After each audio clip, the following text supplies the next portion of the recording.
Sumipot kahapon sa unang yugto ng Preliminary Investigation o PI sa Department of Justice ang aktres na si Gretchen Barreto.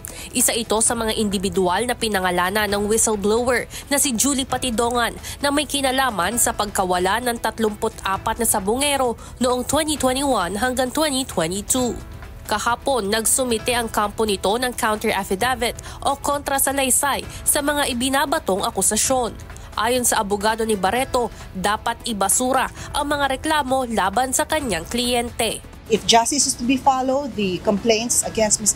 Barreto should be dismissed forthwith. Matipid naman ang naging sagot ni Barreto patungkol dito. Nothing for now. Yes. Thank you. Isa si Barreto sa higit 60 respondent na sinampahan ng kasong murder, kidnapping with serious illegal detention at iba pa ng mga complainant. Samantala, dumalo rin kahapon ang kampo ni Julie Patidongan sa isinagawang PI. Kumpara sa kampo ni Barreto, hindi ito nagpasa ng kahit anong dokumento dahil una na nila silang nagsumite ng mga affidavit noong case build-up pa lamang. So ngayon, medyo natutuwa naman ako at umusad na yung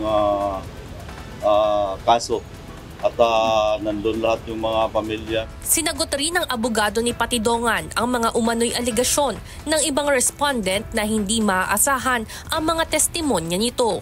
It is up to the Department of Justice to determine who is an credible, independent witness. It is not for the respondents to say that. Siyempre, galaw ng depensa yan ay nang unang-unang gagawin nila.